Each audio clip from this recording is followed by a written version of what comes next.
And now it's time for the main event. That's Bruce Buffer from the UFC, who is unfortunately clearly the inferior brother to his better half, Michael Buffer, that does the announcing for boxing. So they had, Eric, this is just a little bit of insight because we're talking about BJJ. Let's get ready to rumble. Thank you. No, he's clearly, he's the A tier, right? Bruce Buffer, ain't no shade. He has, it's maybe a little bit of lisp. Maybe it's just he's coked out all the time. But they brought him in. Like, UFC probably thought in its infancy, oh, this is amazing. We could use, not Michael Buffer, we could use his brother, probably pay him on the cheap.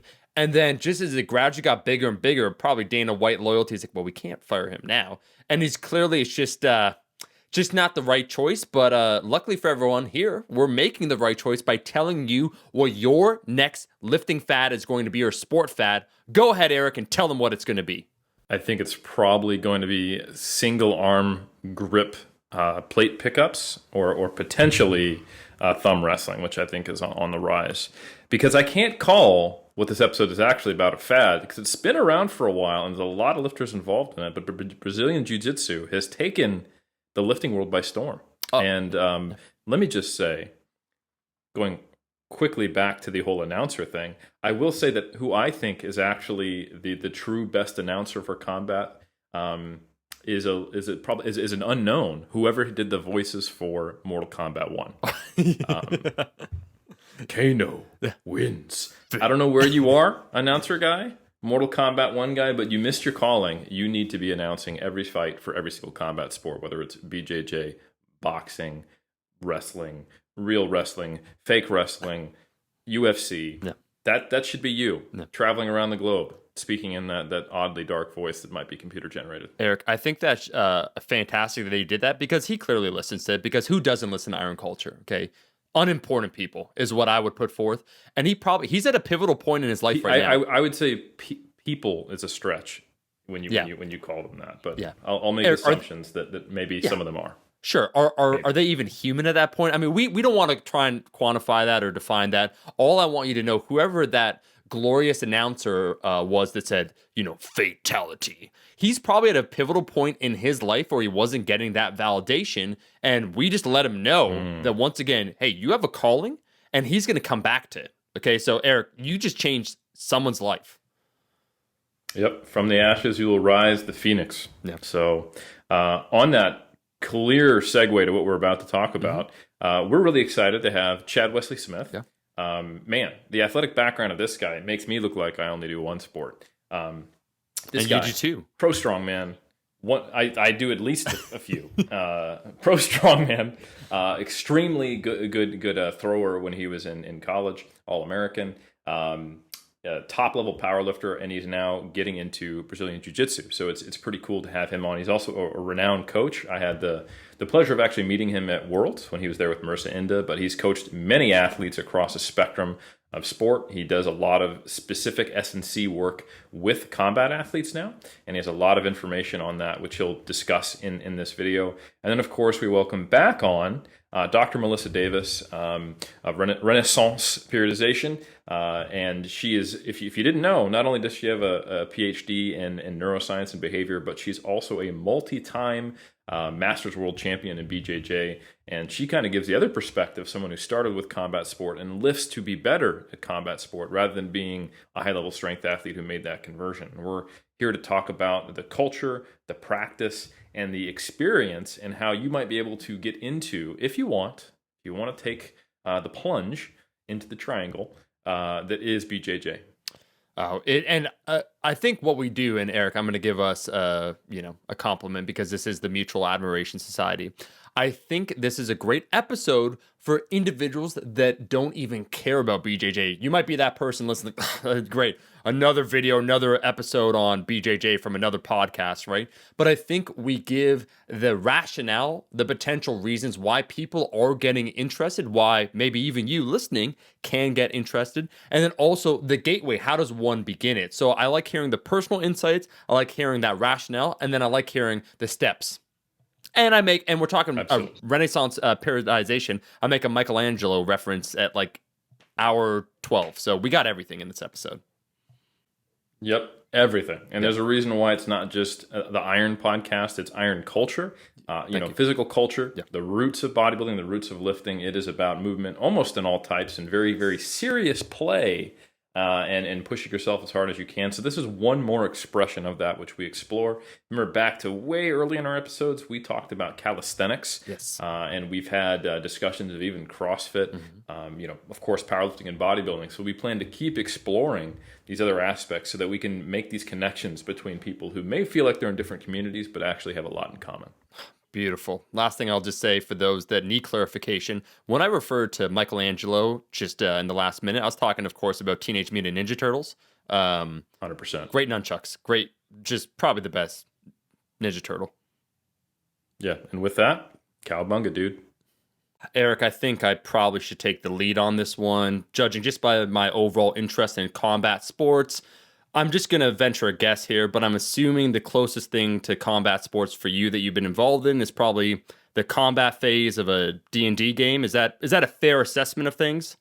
Well, first off, it would be Advanced Dungeons and Dragons second edition. Sorry. And ain't nobody want a piece of this THAC0, which is quite high. And for you who don't know what THAC0 is, that's to hit AC 0.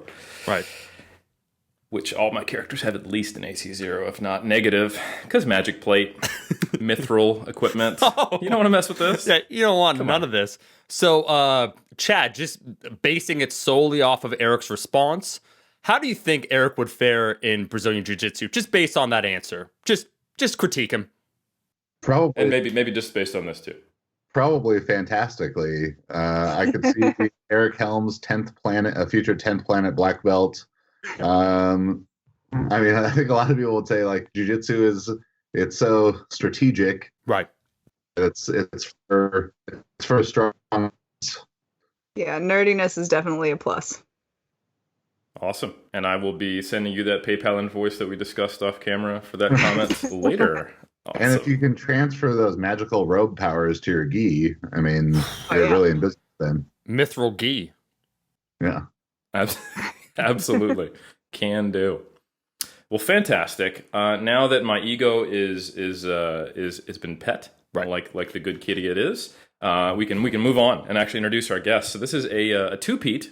Sometimes in colloquial English they call it a repeat for Dr. Mel Davis, who's on. I think most relevant, besides the fact that you're a doctor of neuroscience and behavior, is that you're a multi-time Masters World Champion in BJJ for this discussion. And then we have Chad Wesley Smith, who, I think you do some powerlifting. Is that the one with the curls? Is that what you've done in the past? Yes, some body power lifting. I've dabbled. Yeah.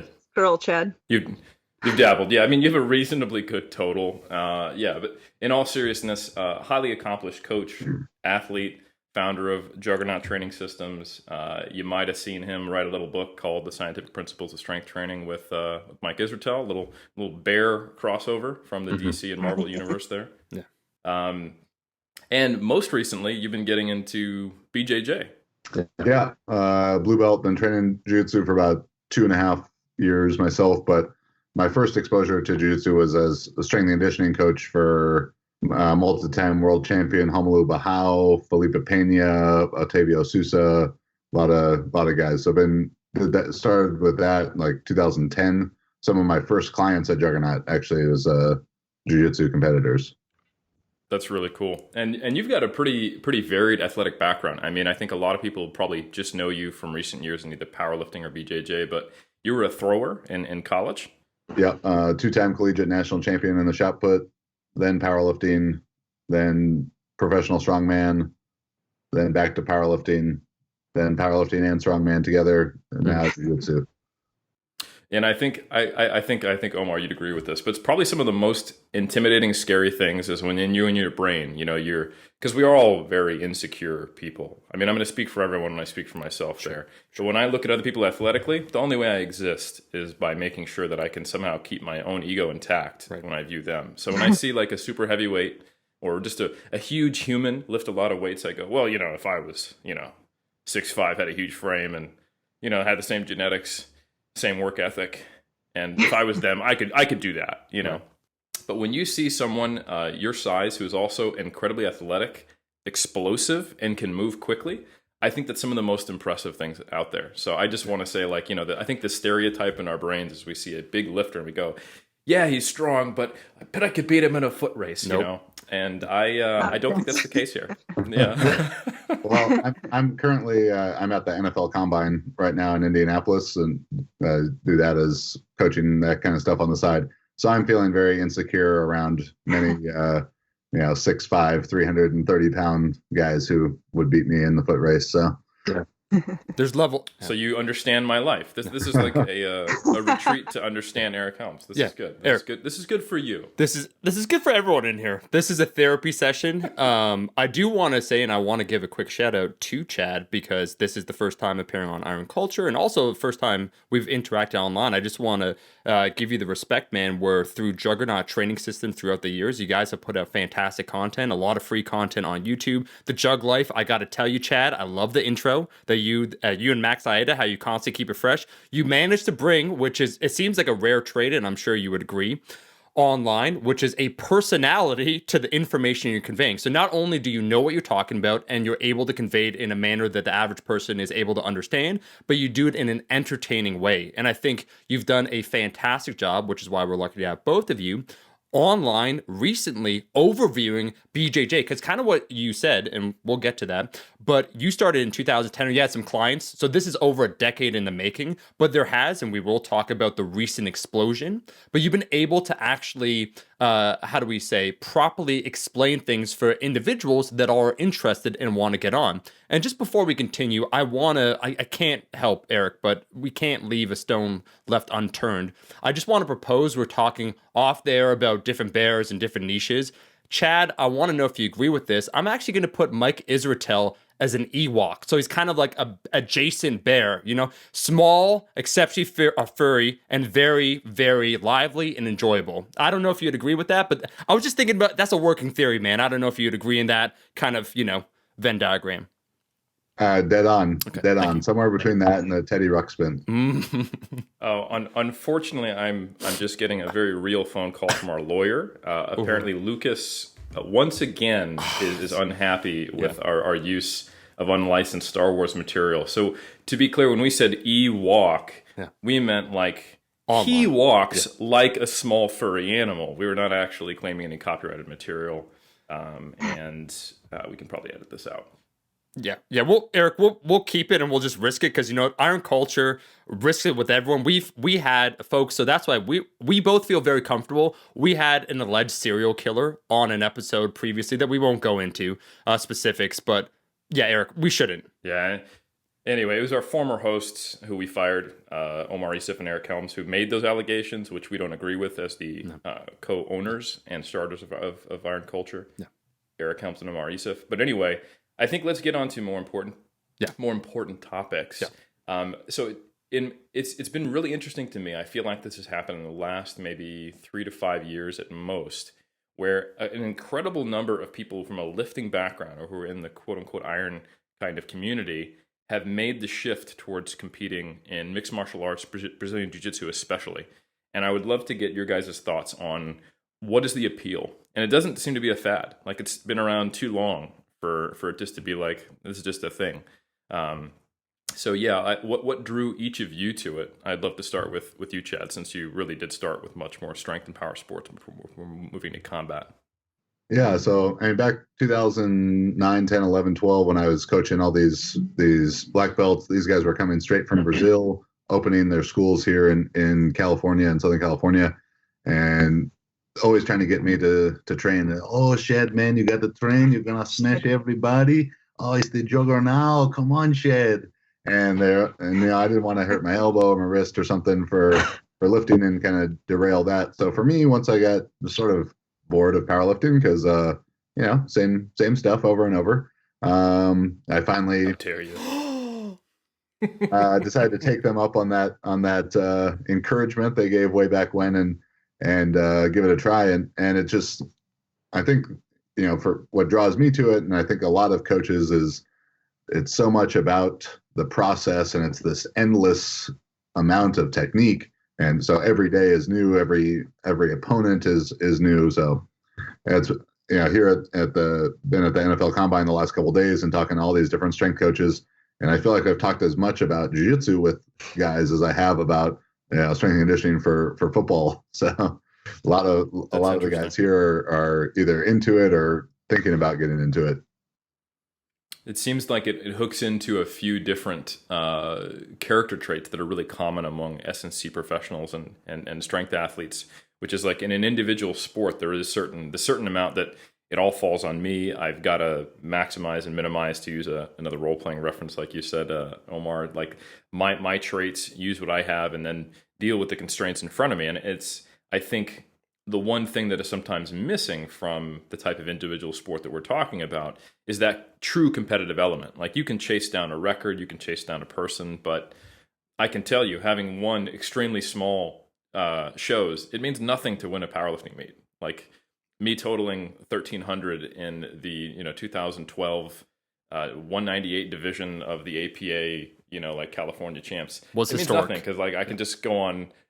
I can go on open powerlifting, and it's just, how does it compare, And I think there is something cool about right now. It's me competing against someone else that I can appreciate just as a spectator, having not actually done mixed martial arts.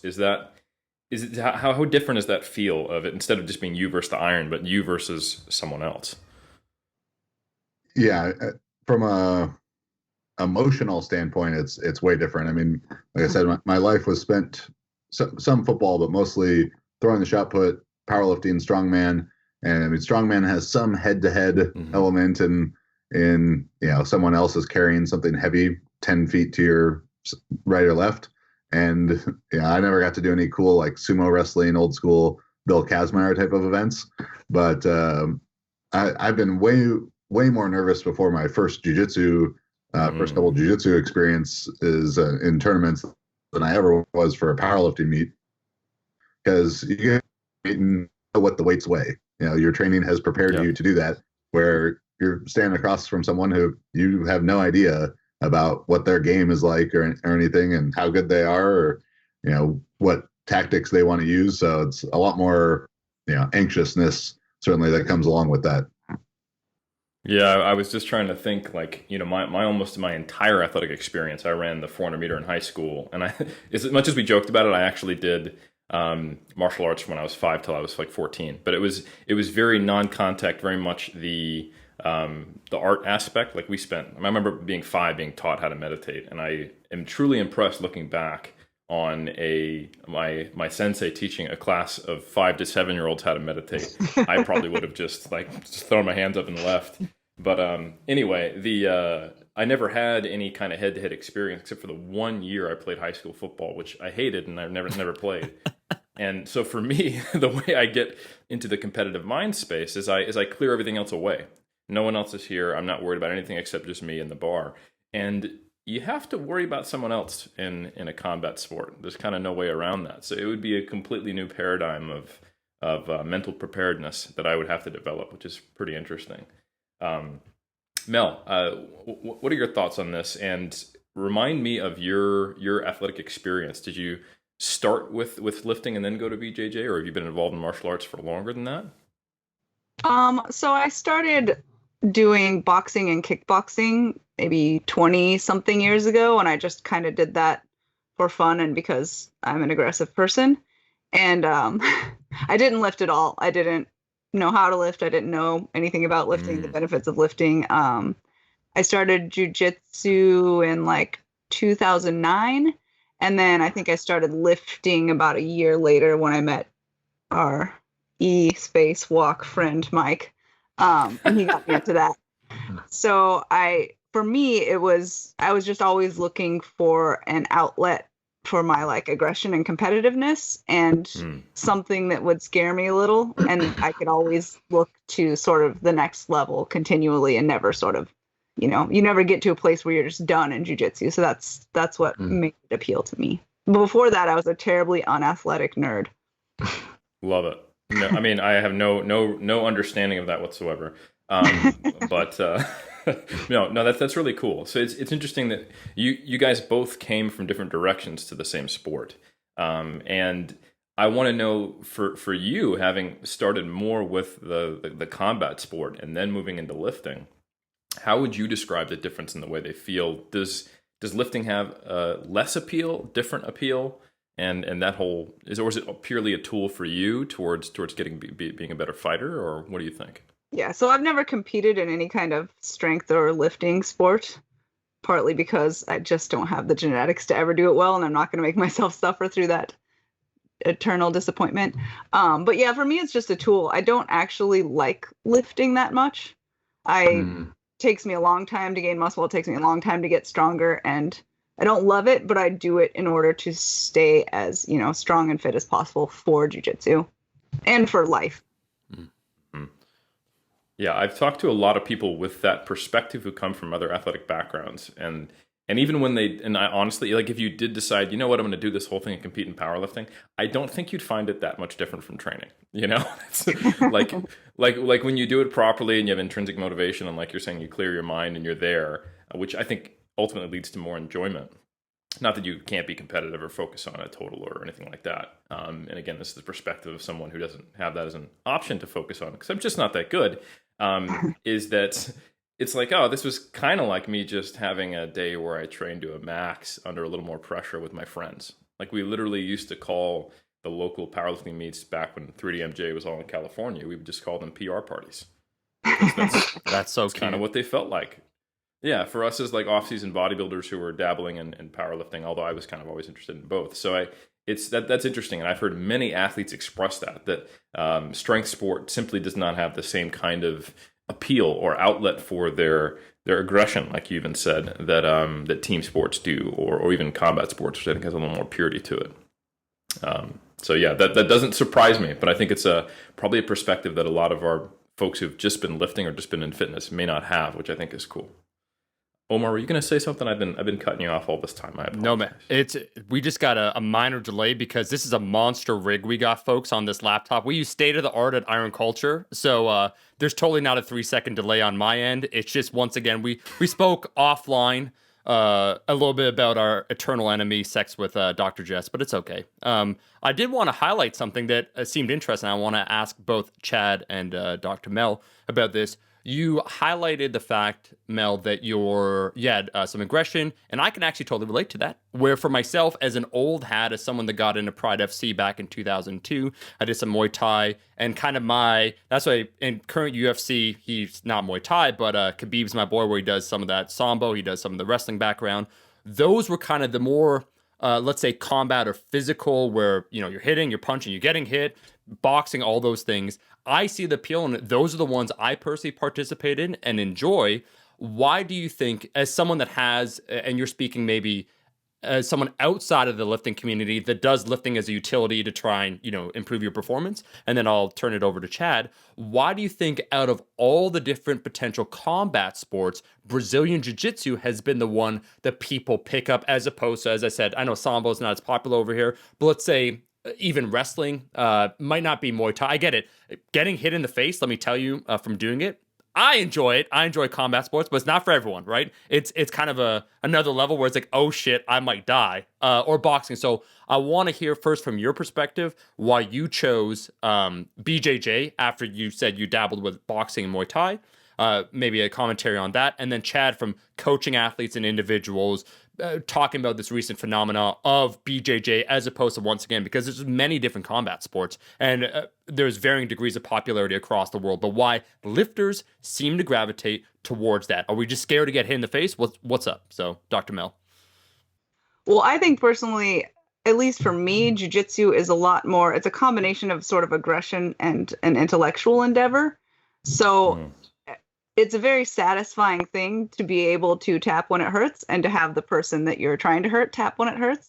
It's sort of, to me, that's a little more fun than just trying to bash someone in the face until they're sick of it.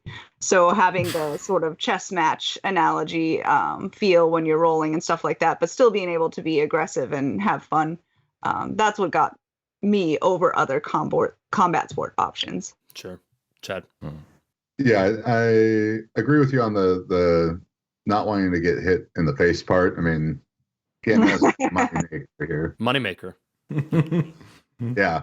And I think for Jiu-Jitsu, it offers a much greater community probably than a lot of the other sports, whether that's just within your own, school or academy or the broader jiu-jitsu community is huge. I mean, I've trained in across the U.S. now, in Ireland, in Australia. Like, there's jiu-jitsu schools everywhere. You go to Masters Worlds competition.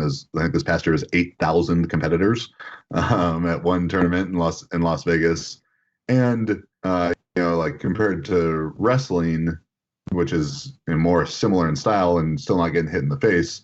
There's not really like adult wrestling, for sport. I mean, there's for pleasure, but adult wrestling classes and an outlet for that, because frankly, wrestling is hard as shit, and there's no way to do wrestling besides fast and hard in the short durations.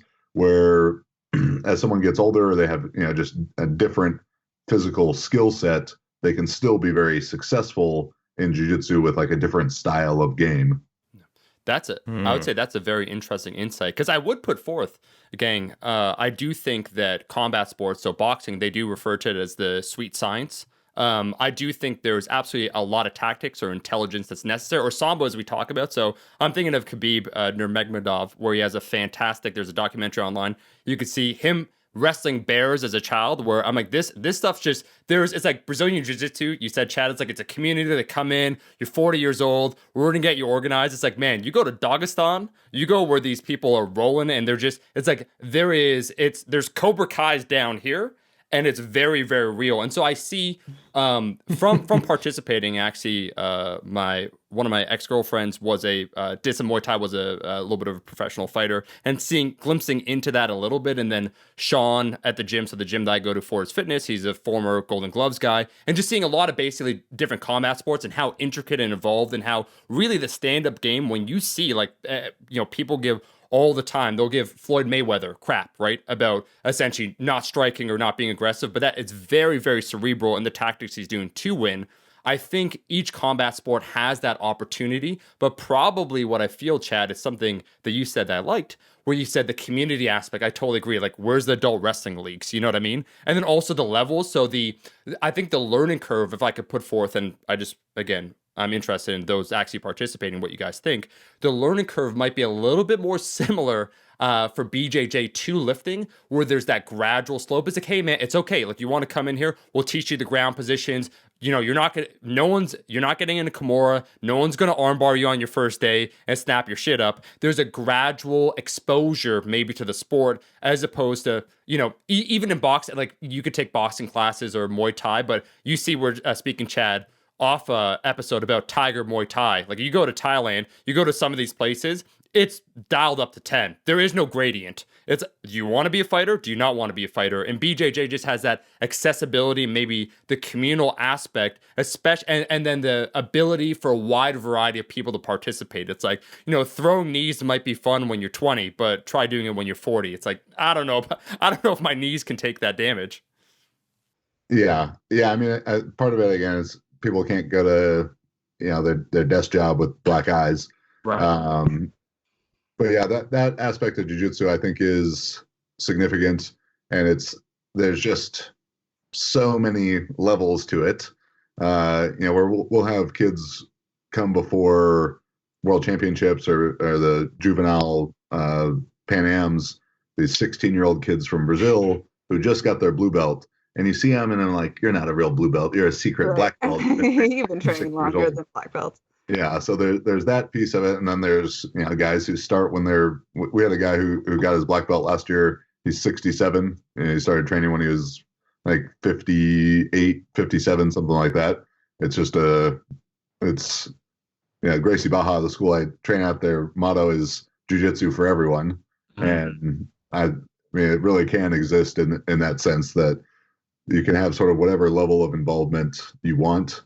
Because even when you get to the black belts, like, there's black belts and then there's black belts, and it's just I've pretty much only had positive experiences with even training with the highest level guys that they're very willing to help you, and they can help you in a way where you're not going to get hurt. Where amateur, 1 year in boxer ain't going to show up with Tyson Fury and really probably learn something that useful without getting punched in the face.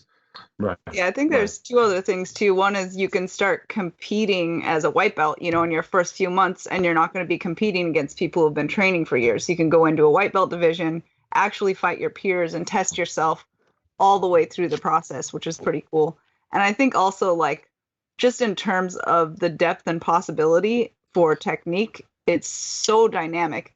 Like, if you're a boxer, right, after a certain number of years, every standing position and every punch, you can quantify it. Like, there's a limited number of combinations of punches and positions that you'll be with against your partner, whereas jiu-jitsu, it's almost impossible to quantify just because of the variety and the evolution of the sport. So it's kind of seems like a never-ending pool of things to learn.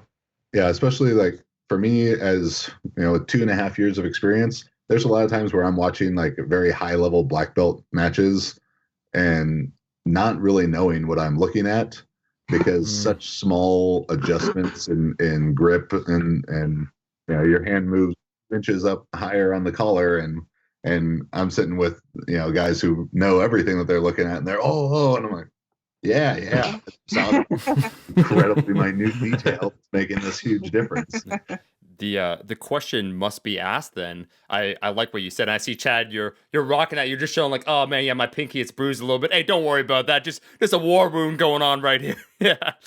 Good old BJJ war wounds. So if we can agree then that there is a certain level of complexity for sure with BJJ and technical skill and know-how and all those things, the question I want to open up to both of you is, why are lifters dominating this shit then? Where I see my boy Joey Zatmary, he got into it and he's just flipping white belts in the same weight class. Chad, you're just turning into manimal there out on the field. We see Nsima, shout out to him. Also, where it's like they're flipping fools. Like I saw Joey Zatmary just doing that, where it's just, you guys will quantify it, but him rolling around, it reminded me, that's why I bring up Khabib. He's one of my guys as a fighter, and that's different than BJJ. But against Dustin Poirier, recent match that he had, where the guy was a Brazilian jiu-jitsu black belt, and he just mangled him, exposed on purpose his neck to get put into that position to tire out the guy's arm because he ain't gonna tap because he's just from Dagestan and he's that tough. And then he crawls on his back, and the guy looks helpless. Like, he looks like Dustin, who has a black belt in jiu-jitsu, he's looking at his corner like, what am I supposed to do? And Khabib's just like, it's game over for you, fam. So I'm just wondering why then. So we have absolute technical complexity. There's so many things you need to think about. How much then of an advantage is it being a lifter? Because as an outsider, some of the guys, Chad, I'm thinking about you right now, and I'm thinking, like I said, Nsima, I'm thinking about my buddy Joey. They seem to do really well. So, if you take an average participant and then you take someone who's been lifting in the same weight class, they seem to have a bit of an advantage. Yeah, if technique is matched, strength is going to be huge. And there's a certain level of disparity in technique that strength can bridge. Like, it's hard to quantify, but like, someone could be a little bit better than you, and if you're a lot stronger, you're probably going to smash them. Yeah, I mean, that's sort of the question of so much of jiu-jitsu training. The physical training of it is like, how much does strength matter? What can it cover up for? So yeah, if I'm going against other people of similar skill level, I'm likely much stronger than them, and I'm going to win. But there are guys. So a couple weeks ago when I competed against Nsima has more skill. He's been training. He's a purple belt. I'm a blue belt, and yeah, I can probably lift. Maybe not even right now because I'm not nearly as strong as I used to be. But was a better powerlifter than Nsima, but he beat me. But if I go against guys who are really, really high level, I get to train with Otavio Sousa's 3-time world champion at middleweight. He's a 4th degree black belt, so he's been a black belt for 14 years. So he's 33 years old, 34 years old. So got his 34 years old. Got his black belt when he was 18. That's as soon as you can get it. So he'd probably been training since he was 8. Born. Yeah. And he's 5'7", 180 pounds. if we rolled for 10 minutes, he would tap me out as many times as he wants to. Like the strength that the special strength, like, specific strength qualities that he has are unbelievable. Like the way he makes me turn my head or his grip, and there's no amount of strength. Someone asked the other day on my Instagram, well, how would Thor Bjornsson do against a black belt? Mikey Musumeci was 125 roosterweight world champion, 125 pounds at European Championships a couple weeks ago. Beat another black belt, something Sif from Qatar, who have you seen him in person, Mel? Not in person, no. I would put him from the pictures somewhere like 6'6", 400 pounds. And he's fat. I mean, he's not Thor Bjornsson, but this 125-pound dude beat another black belt who weighed 400 pounds. Like, you could have Thor Bjornsson as he's going to go against a black belt, no matter what the body weight is, they're going to beat him. Like, they're going to beat him bad. And it's until you feel it, it's really hard to understand. As I'm coaching these guys getting ready for NFL Combine, and they came to the match to watch, and they don't know anything about jiu-jitsu. They just know that I'm big and strong. And I was, showing up to training one day, and I'm moving kind of slow, and because Professor Octavio had just kicked my ass, and they're like, "Oh, who's this guy that was beating you up?" And I was like, "Oh, he's world champion, weighs 180." And they're like, 180? Like, how can a guy who's 180 beat you? Like, bro, you just gotta feel it, because it happens. Why don't you go try fighting him? So does the strength help? Definitely, but the point of diminishing returns, I think, is pretty early as far as like general barbell strength is concerned. How that relates to like special strength, whether you're designing special strength exercises or just having done jiu-jitsu twice a day, every day, for the last 20 years, that stuff is much, much more significant. Very cool. Yeah. So I think, I know there's probably plenty of people who are listening to this and just super excited and interested and know exactly what you're talking about. But for the folks who are not in the this kind of world, let's take a step back. Let's talk about what is the belt system, what are the requirements to go up in belts, and how does one determine where you can compete? What are there weight divisions? If there are times when you can compete against different belts, et cetera, et cetera. And I'm happy for either one of you to take this. How about Mel, since Chad was just talking? Sure. So the belts go white, blue, purple, brown, black. And how you graduate from one belt to the next really depends on your professor. So you'll find that there's generally a wide range of technique level in each belt, depending on the school and the area. If you live in a small town in Alabama where there's like 15 people at your gym, the blue belts are probably going to be white belts from, even the purple belts might be white belts from other gyms where there's lots of competitions around and a huge group of people and sort of a higher level to attain before you can be recognized as that belt. Generally, the weight classes vary between who's putting on the competitions. Probably the biggest are IBJJF and Abu Dhabi World Pro. And they're usually 10 or 15 pounds per weight class as you go up. In terms of fighting other belts, most of the time it's divided by belt. When I first started, it was for women, you were either white and blue or purple, brown, black. And sometimes it was all the weight classes were just together. But there's so many women now, like since purple belt for me, there's been so many women. There's all the weight classes or all the belt classes are divided. Yeah, so usually at the tournaments, you'll fight in your specific weight division and your specific belt. And then if you place, then you can fight in the open weight division and fight all the larger and smaller people in your belt. In terms of being able to do tournaments, most tournaments you can just sign up for, aside from black belts, big IBJJF tournaments like Pan Ams and Worlds and things like that. Those you have to qualify for by earning points at other IBJJF tournaments. In regards to the weight classes, and this will relate to how much does strength matter in jiu-jitsu. On the end side of things, the highest weight class, the ultra heavyweight class, is 221 and up. So there are guys who are 225 and there are guys who are 400 pounds. Right. But, the person who's probably widely regarded as the best jiu-jitsu competitor of all time, Roger Gracie, he was, 230, 235, like 6'4". So I think the point of diminishing returns of size does end up being somewhere in that 250, maybe Buchecha, who's like the best guy now, he's about 65.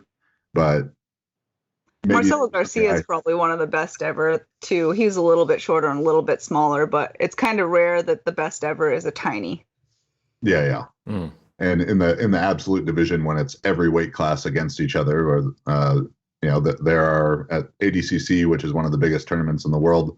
There's a guy this year, Lachlan Giles, who's 170, and he beat 2 or 3 guys in a row who are all 240, 250, and the absolute best in the world guys as well.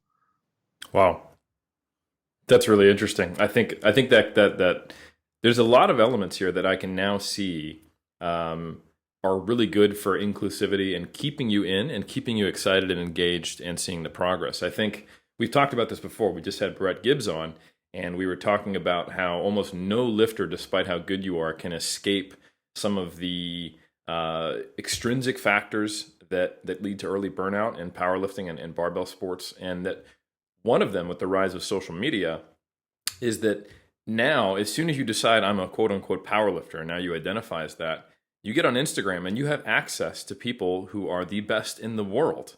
And that's who you start comparing yourself against. There is no belt system in powerlifting or no real good representation of that. I mean, for many years, it was like, well, I guess I can try to qualify for the Arnold. And like, that's a bar that's actually quite far away for starting people. But saying, okay, cool, I want to do a white belt competition, and then great, and like you have this belt-based system, you can be within the belts, and even once you become a black belt, there's further degrees. I think that has some really good implications for how you can help someone not get too focused on a goal that's unachievable and keep them engaged and interested. Is that something that you both would agree with, or do you think am I mischaracterizing that? Yeah, no, I don't think so. I think there's an in-between spot where you can be like, I don't really have the time to devote to be super competitive in jiu-jitsu, but you still have like these goals that you can achieve personally, or you can do smaller tournaments and still feel like, I'm doing pretty good for a person with a career who's sort of doing this as a hobby. So I think there's a lot of room to get, medals and accomplishments and satisfying things without having to train 3 times a day and, do pans and worlds and those things. I remember after doing one of my first jiu-jitsu tournaments, mind you, the first tournament I did, I lost both matches, which, as you heard my athletic resume earlier, was not something I was used to. It was quite an embarrassing moment for me. But I then realized I was like, man, what if I had a belt system in powerlifting? I said, I'm a white belt in jiu-jitsu. What would be the equivalent white belt in powerlifting? And then I was like, man, I suck at jiu-jitsu. Was the real takeaway I had. I guess a white belt in powerlifting, because the technique is so much simpler, it would be someone who has just lifted weights for the first time ever in their life. Would have to be the equivalent, because you could, I squatted 800 pounds at my first powerlifting meet. So was I a white belt because I'd never done a meet, but with a black belt equivalent result, where no one in the world is coming in with no jiu-jitsu experience and being a black belt level competitor. Yeah. And I think that's a really important distinction. There are some sports where a certain level of raw athleticism gives you a leg up more than another. And I think like sometimes if you talk to bodybuilders about steroid use, it just shows how much they don't get it. Like I've talked to some bodybuilders who are like really deep in their community, and this is coming from someone who's been a bodybuilder for 16 years now. And they're like, well, those basketball players are on gear. And I'm like, steroids don't make you 7 feet tall, and they don't make your jump shot better. Like, I get it that, Mr. Natural Olympia is literally 100 pounds of muscle less than Mr. Olympia. But not all sports are like that, man. Like, some have a huge technique component. Some are much more like chess. And I think that that's really intriguing, and I think that has a certain level of appeal, where if you like you were saying, Mel, like, you're not that motivated to get into strength sport because you just don't feel you have the genetic predilection for it. And if someone is focused on how far they can take it in the sport extrinsically, then I could see that being a really big barrier to entry. But if you are if you feel like you have a large distance you can go just by working on the cerebral or technique aspects of a sport, I think that's pretty cool.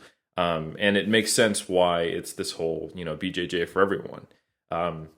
How do you guys feel like there's less genetic caps on someone if they get into the sport than perhaps other sports that have a really specific physiological skill set component? Like, I mean, same thing with endurance sports. Some people, they can train their whole lives and they're going to have like a VO2 max that's okay. How is it for BJJ?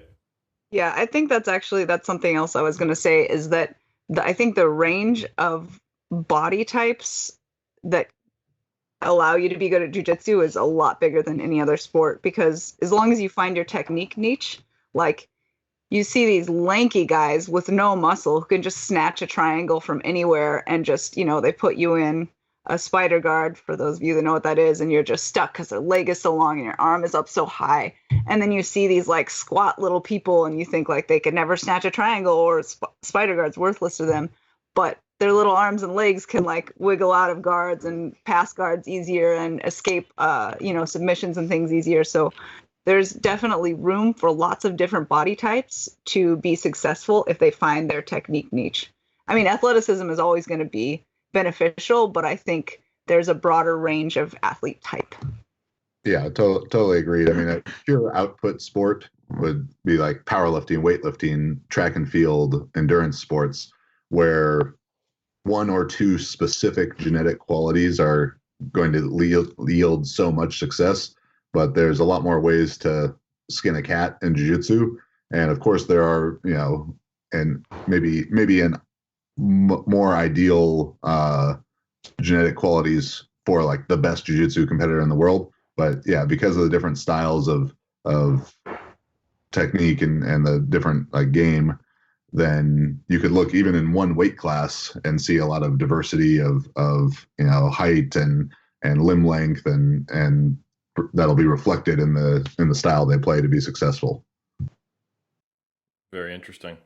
I have another question. How does ego play into combat sports? Because I can think of a lot of lifters, kind of some of your classic bro archetype, that I would see really struggling with the realities of where their actual level is versus where they want to see themselves and their delusions of grandeur. Do you think there are certain personality types or the right type of quote unquote aggression that are beneficial, and then types that are wrong? Not wrong, but less helpful towards not getting in your own way, I should say. Yeah, definitely. I think you need kind of what I like to think of as a flexible confidence or flexible ego, because having an ego in your training is the least beneficial thing you can do. If you walk into the gym every day to fight your teammates and fight them to win, you lose out on half of your training. If you never put yourself in, a bad position with a white belt and practice getting out of it, or you get worked up and you don't want to fight the people that are your belt or lower than you and beat you a lot because it makes you feel bad about your jiu-jitsu, that's where you lose a bunch of opportunities for growth. But I think I've also seen a lot in competition that believing in yourself, like having enough ego and confidence and sass when you walk out on the mat, makes a big difference. Yeah, exactly. Makes a big difference in your performance, because you'll see people who technique-wise definitely shouldn't beat the person they just beat. They just believed in it and didn't stop and didn't get in their head when they were fighting. So, yeah, I think, people who are willing to set aside the result of, live training and not worry about getting beat in training so they can work on specific things is definitely a big piece of it.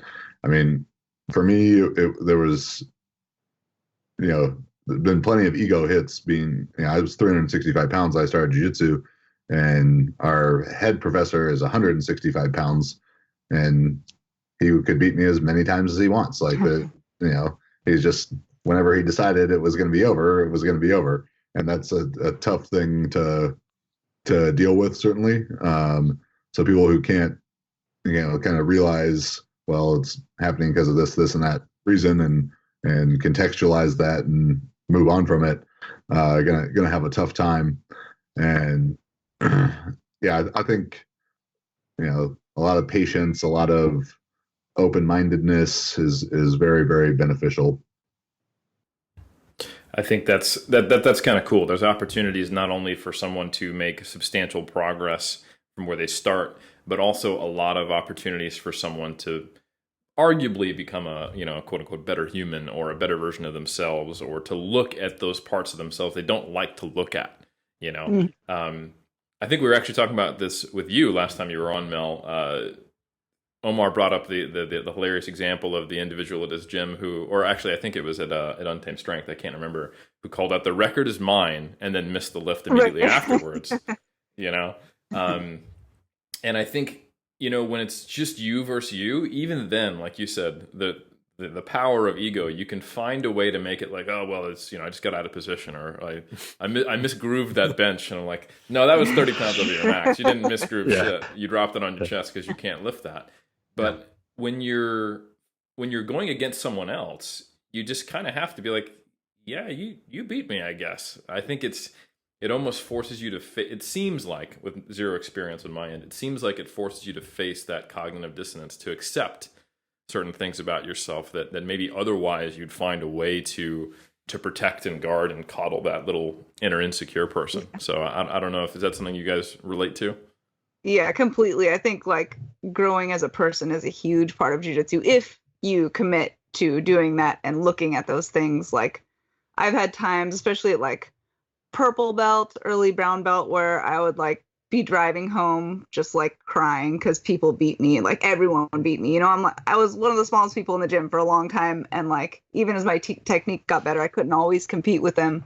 And I trained a lot, so I was constantly overtrained and just like feeling terrible about myself. And then I realized one day, like, I was like, why do I do this? If I'm like sad all the time, why do I do this? And I was like, oh, that's exactly why I do this, because it makes me face those insecurities and deal with them. So very interesting. Yeah, I think that's if you can do that with lifting, great. I think that's something we've talked about a lot on Iron Culture, and the benefit of that, and how it's not just the physical rewards you can get from lifting, but it can be a vehicle towards self-improvement. The battle against entropy, as we've talked about. But I think there is something to be said for when you can be going against someone else that forces you to get out of your own head and accept kind of where you are. And I think that's probably a more clear path towards character building. I'd be curious, Chad, your thoughts on that, given that you were extremely successful in strength sports. Not that you didn't earn it, but you had the talent necessary to take it as far as you did early on, and that was not your experience in BJJ. How you kind of juxtapose the life lessons, if you will, from both of these two different disciplines. Yeah, in powerlifting, powerlifting was never more to me than a sport. I had a great childhood, and my parents told me they loved me a lot, so I was not, getting out some like internal angst by doing powerlifting. I was just like, hey, I'm good at lifting weights. Let's see how many of them I can lift. So it was never something like beyond that for me. Where in jiu-jitsu, it's been kind of nice to know that I'm never going to be the best at it. That, I'm starting at 31 years old, that we're already kind of crossed that off the list. Like, you're not going to be the best in the world at this, like you were trying to be the best in the world at other stuff. So just sort of enjoy the process of it, and enjoy, the getting to learn from all these different people at different stages in their journey with it, and enjoy being a beginner again, and getting to learn, where everything is new, essentially. So you can learn from something from everyone. Yeah, I think I one of think the that's really, sorry, go ahead, Mel. I was gonna say one of the cool things about jujitsu is when you can take yourself out of being like competitive and egotistical in training is when you get beat, it's kind of fun, especially if they do something really particularly technical or surprising, or they tricked you with something and you fell into their trap. Yeah. It's kind of like, oh man, you can sit back and sort of marvel at what jujitsu can be. So you can definitely get that out of that, even in losses. Yeah, I've got one guy who I train with, this brown belt from just moved from Brazil. I probably trained with him 5 times, and he's beat me with the same move like 15 times in those 5 training rolls. And it's to the point now where like it's happening, and I'm just laughing at it because it's like, how do you keep doing this? And he's like, oh brother, he's like, I only played since I'm old, and well, I guess that's the only one you needed to play because no matter where we go, you funnel me back into it, and it keeps happening again. The yeah, so it can, when people have very clever tricks, it is kind of a funny thing, even when you're getting beat. Yeah, That's cool. Go ahead, Omar. I was going to say, Eric, I do think it is that time though where we should get one layer deeper and bring it back to all the listeners, because Chad said something that now is the appropriate time to bring up: the concept of hitting potentially your last PR, or the fact that your lifter identity might be compromised or changed at some point. And I think it's very important. I just want to hear a little bit more about that, Chad, because it's one thing to hear from a guy that squats like 500 pounds, or someone who hasn't been at the top at a world-class level, competing at the very tippity top, where people think to themselves, like, we'll say a message, myself or Eric, the idea of novelty in training or enjoyment or long-term vision, being more process versus outcome oriented, a lot of different things where it's like, hey, you might hit your last PR and one, not even know it. 2, would you be okay with that? 3, like, where do you really see yourself in 5 years or 10 years? Because 5 years ago, you weren't a powerlifter. Like, this recent craze kind of became a thing. You decided, oh, that looks cool, I want to lift heavy shit. We don't have the foresight to think 5 or 10 years from now. And unfortunately, a lot of people, for a variety of reasons, they drop off. But I want to hear from someone then that was at that tippity top, competing at a world level with the very best, kind of going down that dark path. So exposing individuals as like, well, you don't know what you're talking about, Omar. Like, I'm a power, like, you don't know me. Like, I've trained for 2 years, and I see this all the time in the comment sections or Instagram or no matter where you turn, where that learning curve for powerlifting, you immediately go from 1 plate on the deadlift or whatever you go to 4 plates or 5 plates inside 3 years. You think, like, I'm going to stick with this for the rest of my life. And the reality is maybe you won't, and that's okay. Can you just talk a little bit about first yourself, Chad, and then coaching athletes throughout that transition or that entire journey where people have to face the reality that if you're going to be training or lifting in some capacity, being physical, let's just say, for at least 10 years or 20 years, there's a good chance you won't be doing the same one thing. So I just want to dig one layer deeper into your journey, both as an individual and then as a coach coaching other people. I want to basically hear from your beautiful eyes, not your mouth, that it's okay to transition away from powerlifting, because you didn't shit on it, but you just said, like, yeah, I did it and I wasn't getting the return. Like, people need to reverse back. It's like, you were a world-class competitor. This isn't a guy that went to a 24-hour gym, squatted 3 plates 1 time, did a regional meet, placed 3rd, and thought, like, it's not for me. It's like you were competing at a very high level year after year. So right at the top. I just want to hear a little bit of insight, my man.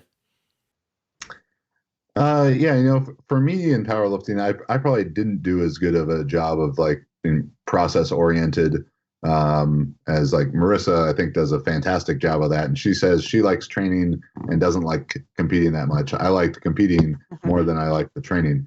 So, and I think part of that had to do with maybe some novelty to it. I think if I had a regret about my own powerlifting career, it was that I didn't take sections of time for more general type of training. I came from doing track and field, so I could jump and sprint and do all that stuff. And then once I got into powerlifting, I understood and understand very well how to make extremely effective powerlifting programs, which are pretty specific, and would do those, and then neglect a lot of the other training that I'd done previous. And whether that was physical burnout, mental burnout, I would end up I would end up going back to that kind of training, but only after, my body would kind of be too beat up from specific powerlifting training. And fuck, I don't want to do powerlifting anymore. I think I had 4 meets that I said were going to be my last meet, with the 4th one. And I don't know for sure that it was my last meet, but it probably was at this point. And always after that what was going to be the last meet, it was like I had a good meet, but not a great meet. And because I take pretty big jumps in the squat, miss one squat, miss a bench, something like that. It's like, man, those are right there. There's 60 more pounds on the total. It's right there. Let's, LA Fit Expo's in 10 weeks. Let's get ready and do it. Coming right off one meet. And then it'd go well for 2 or 3 weeks. And then I'd be beat up for 2 or 3 weeks. Then I'd take 2 or 3 weeks to be like, fuck this. I'm never doing powerlifting again. Throw myself a little pity party. And then I'd take 3, 4, 5 months of doing box jumps and hill sprints and weightlifting and strongman and whatever the fuck I felt like that day. And then at the end of that time, be like, all right, I'm ready to do powerlifting again. Where if I would have proactively been like, let's take a month to do whatever kind of training seems interesting today, then I could have gotten right back into the training. So I think building that type of stuff in is significant. So you see these young lifters or new lifters, and they just did their first meet, and the next thing they think about is, I want to do my second meet in another 12 weeks, and then my third meet. And I kind of laugh at them because it's like, well, you'll become more cynical about this later. that it's not, you're not just wanting to dive back into it. It's like when you know what's coming, and it becomes a bigger, emotional investment, and just everything about your energy was going into this 10, 12, 16 week period when it's like, I'm really going to lock it in. There's some trepidation in beginning that, but giving yourself, more novel training in between those times would have been really beneficial for me. Yeah. I relate to that so much. I mean, I think that's a big part of why I've done like 4 different disciplines of a barbell sport, if you will, is because I'm trying to nurture my love for it more broadly. And the analogy I like to use, which I'm pretty sure I've said on Iron Culture before, is like, it'd be like if you just met someone and you both had love at first sight, but you're both like, I don't know this person that well, but there's this instant connection. This is great. And, you're both trying to take it slow. But one person goes, you know what? I know we just met, but I love you. Let's get married and we should have kids. And what do you want to name them? And the other person's like, I'm out, like scared off. And I think you can do that with your own, you can become the stalker to your own potential love of barbell sport if you don't nurture it. If you don't go like, oh, there's a lot of potential here. I'm not just going to go from meet to meet to meet to meet to meet. I'm actually going to try to, take this slow, if you will. And like you said, maybe get that more process oriented and have enough variety in your training. So it's not like you reach a peak and then a cliff and then a peak and then a cliff, kind of like you experienced. And it's almost one of those things where being quote unquote suboptimal in the short term allows you to have a more lengthy, maybe less injury filled, but certainly more enjoyable career versus like kind of being this hot shooting star that then crashes to the earth. And I'm pretty sure that's what stars do. They crash to the earth. Clarify one point that I was making in there too. I'm not telling you to do West Side. And if someone's listening and they're like, oh, Chad, you didn't train with enough variety, you should have done West Side. Fuck you. When it's time to get ready for a meet, you do the best training. In the in-between times, then do whatever the fuck you want. But don't do stupid training when it's time for the meet.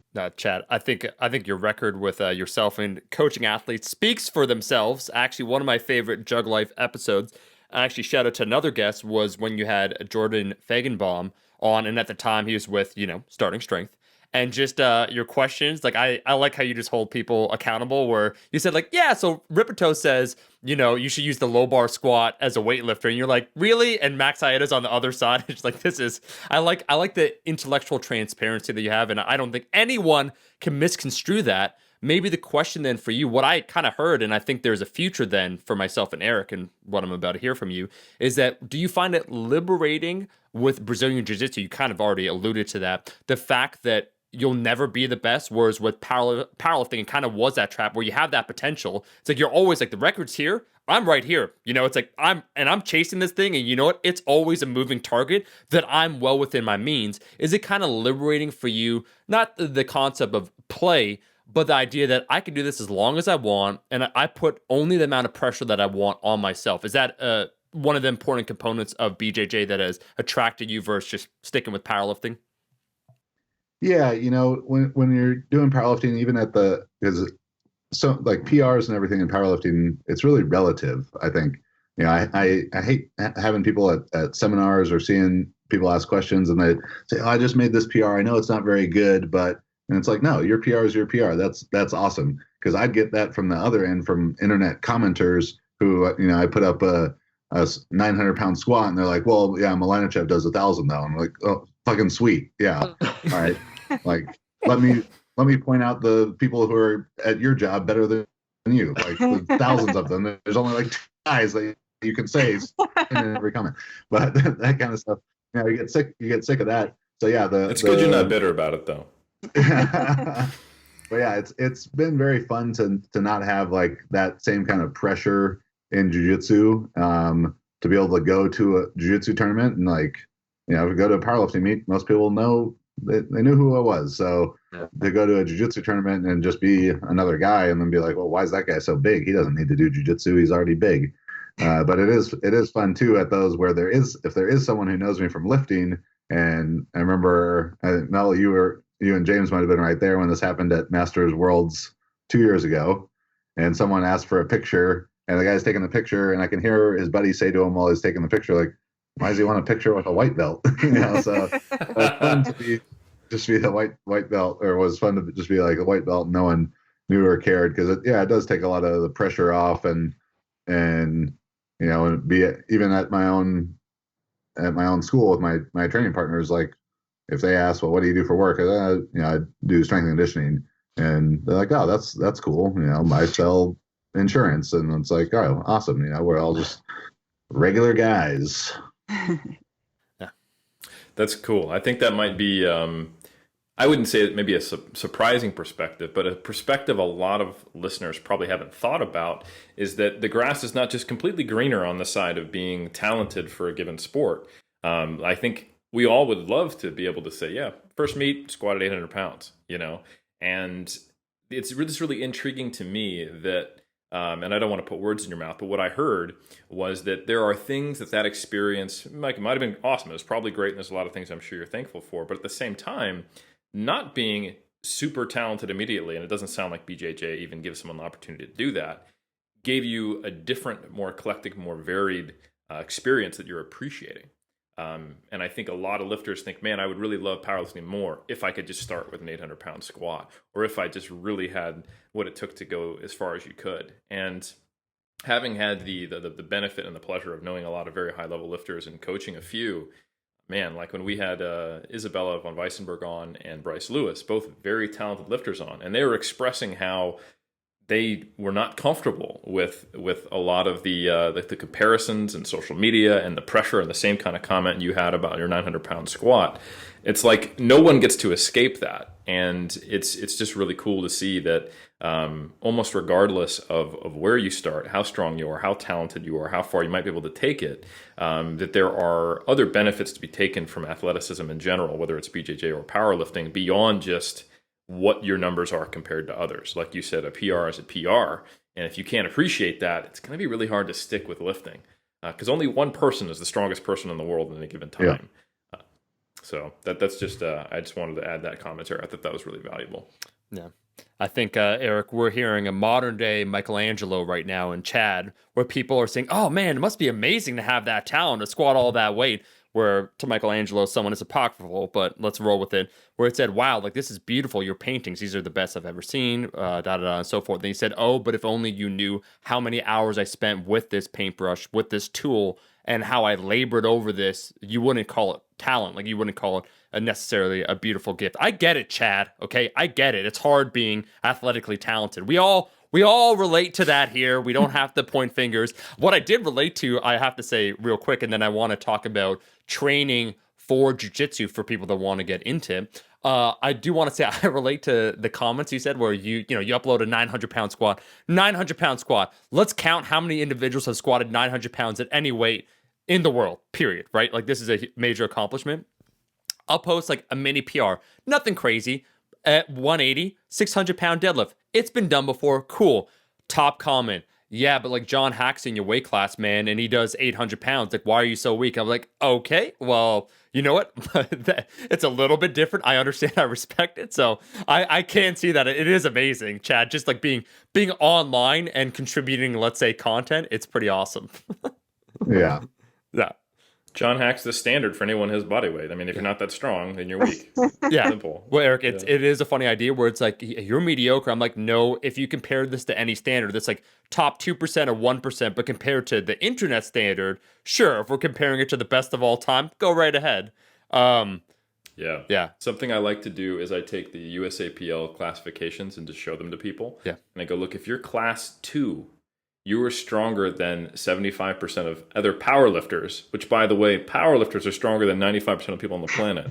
So yeah, your 2 times body weight squat, it is actually pretty impressive objectively compared to the field. But yeah, if you only look at who's top 5 at Worlds, you're never going to be happy. Like, why are you doing this to yourself? A wise man, Eric, once said, comparison is a thief of joy. They said it in this podcast. I don't know who it was. They knew what was up. But I do want to transition. So now I think we've wedded Melissa, Chad, the appetite of potentially individuals is like, yeah, they're having that existential epiphany. Like, will I lift for the rest of my life? Will I always do powerlifting? And they're hearing some of these things, then they're hearing the nuggets, and they think to themselves, mayhaps I want to try out some BJJ, or maybe let's just say combat sports. Chad, you have a whole series on YouTube, but can you just talk, maybe both of you, lifting as it relates to BJJ? Like, how would one approach that? Now we're getting into this whole other sport-specific commentary, which exists outside of most people, where, most people here listening is probably like, yeah, I do powerlifting, I do some bodybuilding. It's like, how does one apply all these things, lifting, hoisting, resisting gravity, to actually a given sport? Yeah, I'll let Chad go into the details of that because, like you said, he's been putting out some really cool training guides for jiu-jitsu practitioners. But I think like a couple things for people to keep in mind when they're thinking about doing both is, one, there's a tendency, usually the problem is that people try to do both and do both really well. And depending on what you're doing, like, you're not going to be training jiu-jitsu enough to be competitive in jiu-jitsu if you're also like prepping for a powerlifting meet. You have to kind of pick. And then I think that the other mistake that people make is jiu-jitsu is hard to periodize for, right? There's no season. You can maybe call like summer an off season just because there's sort of time between some of the big tournaments, but people just sort of try to do their cuts like up to their tournament. So then they're either, if they know well enough, they're doing hypertrophy lifting while cutting, while training for a tournament. And there's just sort of like a mess of ideas where the jiu-jitsu community is starting to get a little more educated about lifting and nutrition, but they haven't learned about periodization or any of these things to integrate them really well. And I think Chad's guides are a really awesome thing for people like that who are interested in both. Well, thank you, Doctor. Yeah, something that's very interesting, tough about making content in regards to strength and conditioning for jiu-jitsu. So I want to first differentiate. There's doing powerlifting and doing jiu-jitsu together, which, like Dr. Mel said, is very hard to do. And then there's lifting for improving one jiu-jitsu competition. So, those are 2 totally different discussions. Mm-hmm. The lifting for improving jiu-jitsu conversation, when someone is preparing for powerlifting, I understand the prerequisite that they know what benching, squatting, and deadlifting are, and they've done those some amount of times. When talking to someone about what kind of training they is appropriate for them to improve their jiu-jitsu, I do not have those prerequisites. Like, the amount of even extremely high level, high belts, high level competitors who have no experience lifting weights is pretty shocking. Or they've only done kettlebells, or they only do body weight and calisthenic type of stuff. And then the diversity of injury history is pretty extensive, at least. So people are coming in with such diverse training histories, injury histories, age, all that stuff. It's there's a lot of, well, it depends on this and that. So I like to look at things as movement categories rather than like that this exercise is best or that exercise is best. And then, regressing and progressing exercises within that category. So if first off, you need to train jujitsu. If you want to be good at jujitsu, you need to practice whatever sport it is if you want to be good at it. And then if you're doing some kind of squatting, whether that's a front foot elevated split squat or, an ass to grass high bar barbell back squat, and so many shades of gray in between those things, whatever is appropriate for that person's movement capabilities, for their, preparedness level, that's great. If you're doing some kind of hip hinge, hip extension exercise, that might be, a power snatch, or it might be a banded good morning. A lot of options in there. Press, upper body pull, twisting exercise, doing some direct training for your neck, kind of like ab work of all, flexion, extension, anti-flexion, anti-extension, rotation, anti-rotation, all that stuff is going to play a role. One of the first things that I noticed switching over from powerlifting to jiu-jitsu was, man, there are a lot of movement patterns in this that I haven't done ever or in 8 to 10 years, and things that, when a strength coach or a physical therapist looks at them, they're like, that's bad. This deep, deep loaded flexion. If someone's like trying to stack pass you, or flexion and rotation together, like those kind of things, they're gonna happen. So you need to prepare your body for them to happen with graded exposure to that. So there's so much diversity that can happen in the training. Now, if someone, the people listening to this, they probably have some level of exposure to lifting weights. So they might be coming into jiu-jitsu and have like pretty high physical preparedness, that they're strong in a lifting sense. And so they won't need to do as much to be relatively strong for jiu-jitsu. In one of my videos, how heavy do you need to lift for BJJ? I try and get at some like strength standards. And if the best jiu-jitsu competitor I've ever worked with, Hamalu Bahal, is probably one of the strongest jiu-jitsu competitors as well. And that meant that he was deadlifting, conventional deadlift, 500 pounds at 200 pounds body weight. Bench press, non-existent. Shoulders, way too fucked up for that. Squat, he could probably squat 315. But if you had someone, if you could squat like 2 times body weight, bench 1.5 times body weight, deadlift 2.5 times body weight, you are without a doubt plenty strong to be the best jiu-jitsu competitor in the entire world. There are people who, day one, if they come from a lifting background, they're already that strong.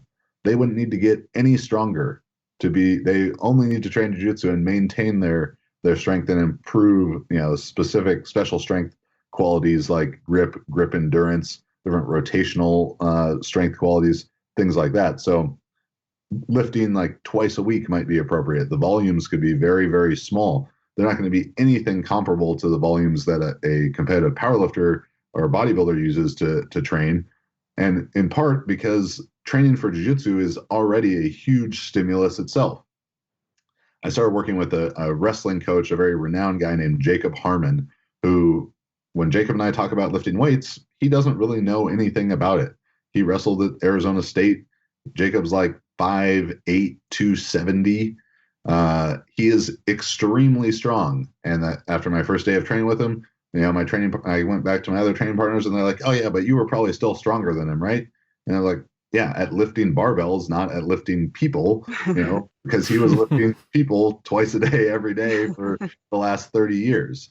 So those kind of special strength qualities are so significant and really can only come about from a lot of training. And yeah, you can design some weight room exercises that mimic the direction, duration, and velocity of them, making them a special strength exercise. But you just got to do a lot of training. So the point of getting at the point of diminishing returns for general strength training is pretty low by lifting standards. While Hamalu was one of the strongest jiu-jitsu guys, that there is. If he went and did the 500-pound deadlift in the 198 class, no one's really batting an eye at that at a powerlifting meet. And this goes for like sport training across the board, that when some people would say that strength is never a weakness, well, it doesn't make itself either. And dedicating your training to, if your goal is to be a better jiu-jitsu competitor or be a better football player or basketball player, making your training dedicated towards, I need to squat more or deadlift more, is probably a weakness. While having well-designed training that squatting and deadlifting could be a part of, and almost by like a byproduct of well-designed training, yeah, your max went up. That's great. And that helped you. But thinking, well, I'm going to go on, Smolov, and that's going to make me better at jiu-jitsu. Like, no, it's fucking going to probably make you way worse. I think that makes a lot of. Go ahead, Mel. There's a kind of jiu-jitsu zeitgeist that came from Marcelo Garcia, who said, and in some ways he was right. He said, if you want to be good at jiu-jitsu, don't do anything but jiu-jitsu. And that's, principle specificity, do the sport that you want to be good at, do that. But part of that is also doing anything that potentiates your performance in a sport. So I think that there's sort of polar ends of that you see in jiu-jitsu a lot. It's either people just disregarding all other strength and conditioning training, which probably makes them more prone to injury and slightly less strong for their weight class. And there's people who just are all out, bodybuilding or powerlifting while simultaneously trying to train and get good at jiu-jitsu. And the answer, if jiu-jitsu is the priority, is clearly somewhere in the middle, where you get to a body composition that is beneficial. Maybe you're the top of your weight class and you're really lean and you're strong, and then you just maintain that strength and leanness and train a shit ton of jiu-jitsu all the time. And I think that's really the recipe for success.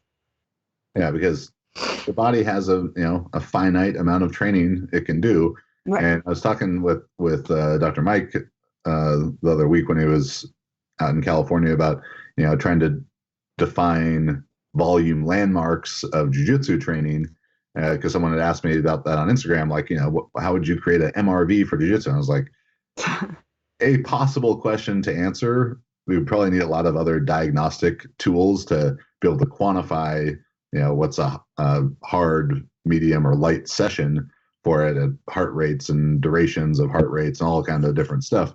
But, because you have that finite amount of energy to train, figuring out where that proportion is appropriate for you of how much general training versus specific training, how much strength and conditioning versus jiu-jitsu is really significant.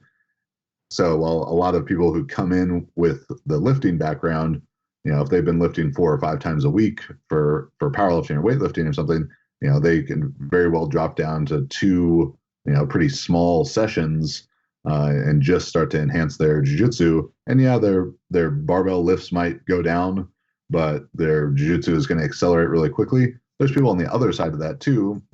We've got plenty of like brown belts and stuff at our school who have never done any strength and conditioning, but they train jiu-jitsu 6 days a week. It's like, yeah, just knock it down to 4 days a week for a little bit, or a couple lighter sessions. Yeah. And because if you go from 0 lifting ever to a little bit of lifting, that's going to make a huge difference. Eric, what I'm hearing, it sounds like it's about 10 sessions per week, the MEV is what I'm hearing, just if we wanted to quantify it. I don't know what your insight is. I mean, yeah, plus or minus 1. Okay. I think highly specific answers to something that is inherently individual is always the way to go for everyone, so that we don't respect these individual differences. But no, I think this level of complexity coming from both you very intelligent folks, but also just in a sport that calls the instructors professors, doesn't surprise me, which I think is really cool. And just the level of, I'm going to say chessiness, which I think describes the strategery involved in this sport, I think is just really interesting. It is intriguing to me. And I can see why S&C coaches would love to talk about this, and how finding the individual dosage of like, all right, we have all these different potential pathways to improving performance. You've already maximized X and Y. That means we can do 80% of that, maintain those adaptations and that skill, and just do, just one or 2 sessions of Z, and all of a sudden the output becomes greater than the sum of its parts. And I think that's something that a lot of people probably struggle to understand, and which I don't think some of the paradigms we have in strength sport help them understand that nuance, because it is such a direct output. It is a pure sport, in such that your training is your sport many times. So I think that's really cool insight. I think the question I want to ask next is, if someone really wants to take that red pill or blue pill, I don't know, I haven't watched Matrix long enough, and they want to actually get into BJJ, what would be the first step you guys would advise them to do? Like, they're into fitness, they're listening to our podcast, they're probably lifting weights, they want to start BJJ. What's the actual first practical step? Watch a million YouTube videos and then go ask a black belt to teach you those techniques. Just kidding. Go to the top of the mountain, wax on, wax off. I think yeah, go ahead. there's so many jujitsu gyms available now. I think that's something that people have the opportunity to choose one that fits them really well. It's hard to switch. I switched jujitsu gyms at purple belt, and it was the best thing I ever did, but it comes with a huge stigma and loyalty issues, and it's a very old school sort of system. So it's a good idea, just because that's hard, no matter who you are or how stupid you think that is. It's hard to deal with that, leaving your teammates and your coach perceiving you as being disloyal after he's put so much work into you and stuff like that. So finding a good gym to start is really important. And if you just walk into the first one in your town that you see, it might be a gym that has a terrible atmosphere, even just individually for you, just a coaching style that doesn't work for you, or a disinterested coach, or who knows. So I think, you can go online, you can go in and try a gym, do the trial class at a couple gyms, and just see what place sort of fits you in terms of its atmosphere and its teaching style. Look for places, this is a weird thing to say, but if you look for places with a decent amount of women, that is usually a good sign that the atmosphere is pretty cool, because chicks tend to run off if it's a really rough and brutal atmosphere. A big kids class is also kind of a good sign. That usually shows that the people are cognizant and adult enough to teach children and not have the parents pull the kids out of the class. So yeah, just finding the right gym where you really feel comfortable and can grow, I think, is a good idea. To that end, I think Mel covered it on the jiu-jitsu side of things. Like, from a physical side of things, if you're making the transition from powerlifting into jiu-jitsu, the first thing is going to be, you got to probably stretch some more, do some extra mobility stuff, and get your body moving into different planes of movement. Like, I have terrible internal hip rotation because my life was about, keeping my feet tracking with my toes, and internal hip rotation is really significant in jiu-jitsu. And just so much more, while stability of the lumbar spine is prioritized so much for lifting, mobility and control of that is really significant in jiu-jitsu. So, given some extra time to get that going, different rotational movement patterns is going to help keep you healthy right off the bat. And just going into it with the mind of, even though I might be bigger, stronger than all these people, they're probably going to beat me. That's okay. It doesn't matter, if you win. But yeah, that you're there to learn. The first advice that I was given by the many black belt competitors I'm fortunate to know was to train like I was weak, because then when it was time to compete, I would already be strong. And so don't rely on the strength to get you by. Try and be as technical as possible. That's really good advice. I love it. I think you guys have done a tremendous job of getting people a feel for what it's like to compete in the sport, kind of helping us understand the ethos, the needs of it, both physically and mentally, the potential benefits, and then what it's like to go from lifting to Brazilian Jiu-Jitsu. So I think I want to thank you both. And at this point, I think, Omar, we're at the point where we ask our guests if there's anything else that you feel like we didn't cover that you guys want to bring up on it. Because again, you two are the experts on BJJ. Omar and I are just experts at banter. Yeah. And Top not much level else. banter. So I want to, not to pat ourselves on the back too much, but I agree. So I'll just open up the floor. Is there anything else that you guys want to add on this topic? Chad? No, I pointed to you first. No, there was a delay. I actually said that before you moved your hand. I think that's, unless we're going to go on for another several hours, it's I think we've covered enough to to start people off today. Awesome. Mel, anything you want to add? Yeah, no, I think that was a pretty nice broad coverage, I think, of the sport. They're pretty good about it. Lovely. Well, now I feel good about it. We don't know how we do on this until you tell us, because, Dunning and Kruger. Right. So, yeah. So, Chad, where can people find you if they do want more hours of content on this or anything related to Juggernaut? Yeah, so for the Jujitsu strength and conditioning stuff, I got a whole playlist of that on the Juggernaut Training Systems YouTube, as well as thousands of other extremely informative videos. To be honest, there's rarely a time where I receive a question at a seminar or on Instagram or wherever where I'm not just saying, go watch this video, where I cover that question with absurd, needless depth. So yeah, the Juggernaut Training Systems YouTube channel, jtsstrength.com. Follow at Juggernaut Training at Chad Wesley Smith. If they're interested in coaching for Jiu-Jitsu strength and conditioning, we have Juggernaut AI. BJJ strength and conditioning is our newer one, as well as powerlifting, power building, and weightlifting options. Awesome. And Mel, how about you? You can find me. I'm not nearly as prolific on any video sites, but you can find me on Instagram, regressive underload. There's an underscore between those. And then I am on the RP Strength website. Got several books and some videos and blogs and stuff on there that I've written. Fantastic. Omar? That was, Eric, I'm going to use your word, the adjective. It was fantastic. And I can't leave this episode without talking a little bit about personal growth, because Chad shared a quote that I love. The strength is never a weakness. But Chad, I'm going to share one back at you just real quick, which is actually, so shout out to Sean. He's a huge West Side fan. But it made me chuckle. I may have chortled when I read it. It's a West Side Louis Simmons quote. No shame, no shade, but it says, "Weak things break." And I was just thinking to myself, Chad, I'm like, yeah, no, rigid things actually break. This is a completely inaccurate quote. Not to go all Bruce Lee on anyone, but it's like, yeah. I just finished that Bruce Lee A Life, his new the new biography about him. Oh, bro, I just want to say, Chad, yeah, I just want to expose West Side to just different philosophies. I'm thinking either like Eastern or Tarkovsky in the movie Stalker, which everyone should see because it's just that important. But when he says essentially weakness is a great thing and strength is nothing, which West Side would blow their mind. He says when a man is just born, he's weak and flexible. When he dies, he's hard and inflexible and insensitive. And West Side would just, wait a second here. Wait, strength, not a weakness? I'm like, oh, this is going to be a tough conversation here. But fantastic. Thoroughly enjoyed it.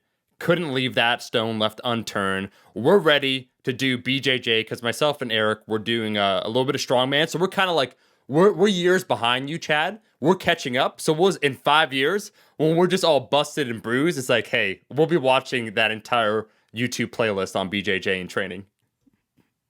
And hopefully at that point, the AI will have actually taken over our society and forced everyone to training anyway. So even if we try to talk ourselves out of it, Skynet will force us to do it. Yeah. And I just want to say last but not least, because I want to be serious for a second, you could leave a rating review. You made it all the way to the end of this episode. I want to thank our guests for being on. We are in an eternal war. Yeah, we have the AI, but that's a looming distant threat. We're talking about in our immediate vicinity. The sex talk shows on podcasts are just highly prolific in the health and fitness category. So if you want to help us out, you could leave that rating and review. If you're on the YouTubes, we do our best to respond. We're back every single Monday with another episode of Iron Culture from now until eternity.